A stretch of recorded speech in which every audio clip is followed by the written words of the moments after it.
Welcome to the Providence Health and Services Financial Review for 2012 and 2011. Hi, my name is Preston Smith, an award-winning communications professional trying to make sense of all these numbers we find in our organizations. I invite you to join me as we take a look at how financial analysis can help turn those numbers into information we can actually use. So let's get started and take a peek at what's behind the financial statements for Providence Health and Services. The ability to size up a situation quickly is at the heart of leadership. Why bother with financial analysis? As leaders, the better the information we have, the better the decisions we can make. And in the nonprofit world, every decision is meaningful. Before we dive into the financials, let's get some perspective on Providence Health and Services. Providence's org structure is a corporate-level operating company that coordinates and collaborates with 9 regions in 5 different states: Alaska, Washington, Montana, Oregon, and California. Providence is registered as a 501c3 not-for-profit with the Internal Revenue Service. Our mission statement is, as people of Providence, we reveal God's love for all, especially the poor and vulnerable, through our compassionate service. Here's a quick history of the 158-year-old organization. Mother Joseph of the Sacred Heart and 4 Sisters of Providence arrived in Fort Vancouver, Washington Territory from Montreal on December 8, 1856. On January 28, 2009, the Sisters marked the 150th anniversary of the incorporation of the Sisters of Providence in Washington State. Today, Providence operates 32 hospitals, 400 physician clinics, senior services, supportive housing, and many other health and educational services all along the west coast of the United States of America. Providence makes an impact all across the west coast. In 2012, Providence offered $272 million in free and discounted care so the uninsured and underinsured could access health care. This charity care was a part of Providence's total community benefit of $823 million. That's over $750 million. Providence has several unique characteristics. Providence Health and Services is the 3rd largest Catholic healthcare provider in the country. It operates in local communities with the benefits of a large corporation in terms of scale for purchasing supplies and negotiating contracts with vendors. The organization's annual employee survey repeatedly underscores the importance of the Providence mission as a reason people are drawn to work here. Providence's 5 key strategies come from the 2014 to 2016 strategic plan. They are: inspire and develop our people, build enduring relationships with consumers, create alignment with clinicians and care teams, develop and thrive under new care delivery and economic models, grow by optimizing expert-to-expert capabilities. Revenue from direct patient care provides the majority of funding for Providence. Other sources include federal grants and programs, such as the Meaningful Use Program, donations to Providence foundations, and investment income. We're just about ready to jump into the financials. A couple of points to consider as we delve in, i.e., I didn't just make this stuff up. The financials come from the combined balance sheets as of December 31st, 2012 and 2011. The information comes from related combined statements of operations, changes in net assets, cash flows for those years in review, and related notes to the combined financial statements. Here we have the Statement of Financial Position comparing 2011 to 2012. Keep in mind these financial statements are representative of thousands, so we're looking at a nearly $13.5 billion operation in 2012. Providence's Statement of Activities for the 2 years in review. The main point I want to make about the activities is about the large difference in the increase of unrestricted net assets. You'll notice in 2012 2 very large net non-operating gains. These were from affiliations with 2 different health systems, Swedish in Seattle and Facey Medical Foundation in Southern California. Finally, we have the cash flow statement. There's a lot of information on this slide, but the main takeaway is that cash flow is increasing compared to the previous year. In 2011, Providence started with more cash than it ended with. In 2012, Providence not only ended the year with a net increase from the start of the year, it ended 2012 with an amount greater than it started with in 2011. That's the direction you want to see your cash flow going. Now it's time to do some number crunching. Here's where the magic happens and we turn all those numbers into information we can use. First though, a quick review of our liquidity ratios. Liquidity ratios measure an organization's ability to meet cash needs as they arise. The current ratio assesses a company's ability to pay its current debt by using current assets only. The cash flow liquidity ratio takes into consideration any liquid current assets such as cash resources, cash, and marketable securities.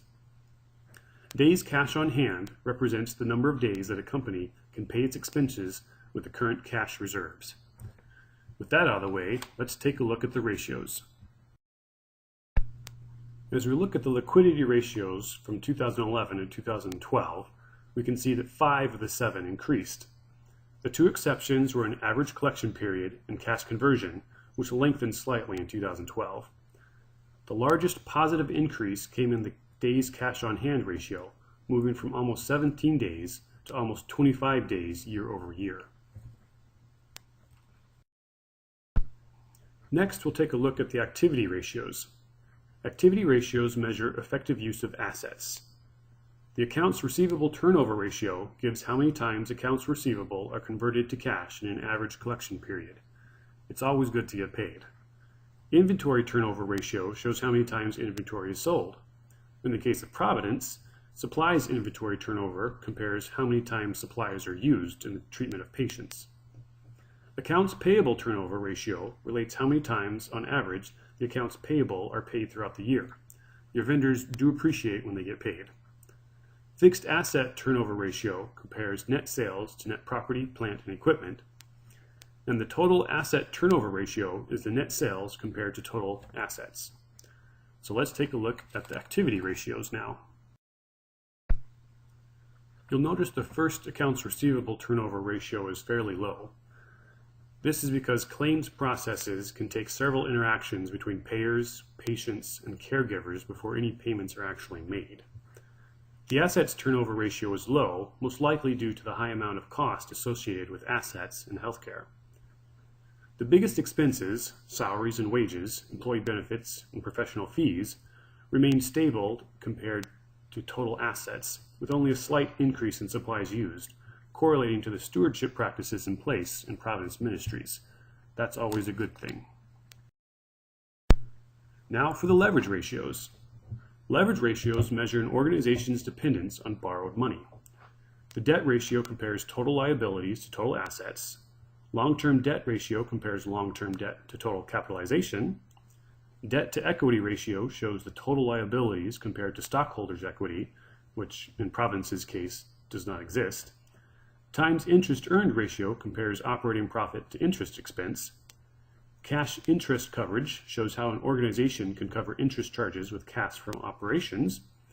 And the cash flow adequacy compares cash flow from operating activities to capital expenditures, debt repayments, and dividends paid. So let's take a look at the leverage ratios now. The leverage ratios show an increase in debt from 2011 to 2012, with the most significant increase seen in the long-term debt and debt to net assets ratios. Additional leverage ratios include what portion of debt the self-insurance and pension obligations combined contributed. The two liabilities are compared together as they go hand in hand with both current and retired employees. Last but not least, we have the profitability ratios. Profitability ratios measure an organization's overall performance. The gross profit margin compares sales and the cost of products sold.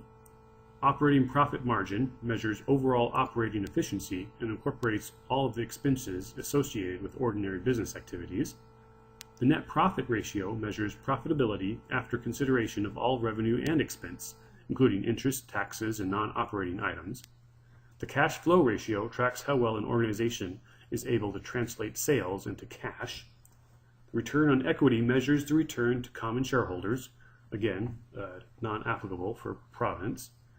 And the cash return on assets ratio compares cash generated to investments in assets.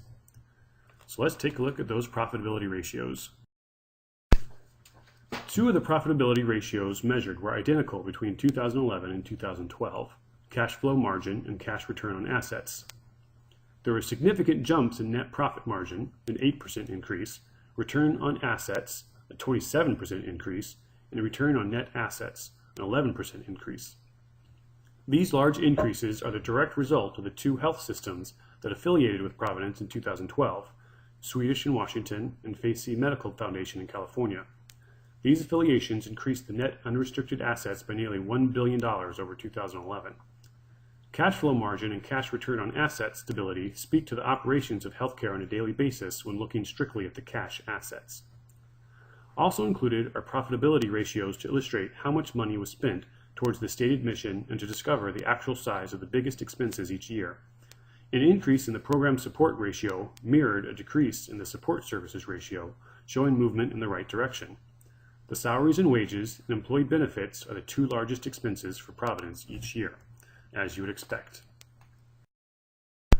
Now we've got some real information we can use to plan for the future. Let's see how we can use that to do a brief SWOT analysis as we look at strengths, weaknesses, opportunities, and threats to Providence Health and Services in the coming years. 2012 year-to-date net operating income that was $45.5 million favorable to budget.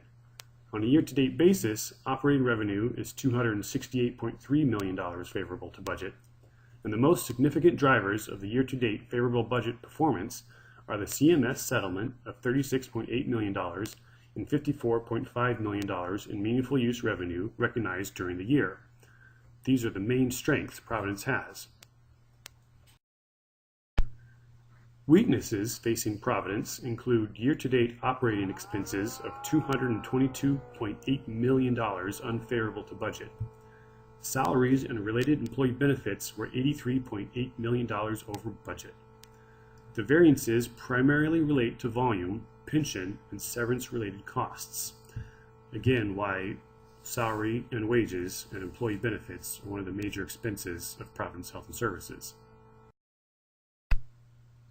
There are several opportunities Providence should take advantage of in the coming years, including more integration of physicians in alignment with employed providers, i.e. employing more doctors and physicians directly, increasing the performance of physician services, the department that coordinates the employed medical groups, which act as a front door to the majority of our patients and as a major revenue driver, standardizing care processes by completing the Epic electronic health record implementation, and controlling costs through centralizing support services, service areas such as supply chain management, finance, human resources, and information technology, commonly referred to as the ones around Providence. The main threats facing Providence in the coming years include declining inpatient utilization impacting revenue for hospital services, declining revenue per case in all care settings, hospital, clinic, and home health. This includes Medicaid payment reductions, and the overall decrease in liquidity from the reduced cash flow as related to the above factors. In conclusion, Providence Health and Services is a pretty healthy organization. It will be essential to watch the debt ratios and accounts receivable turnover ratio closely as big changes happen in healthcare reimbursement due to the Affordable Care Act.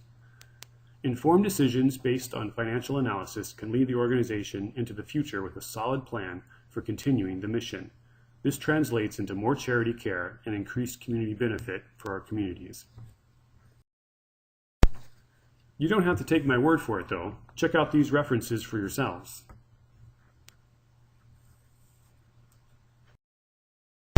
In closing, we can see how the analysis of the financial statements gives insight into the data that leaders can act on to make more informed decisions. These informed decisions will lead the organization into the future with a solid plan for continuing the mission. A special thanks to my family for all of their support working through class schedules and late nights of homework, my amazing and beautiful wife, Jana, and my oh-so-unpredictable kids.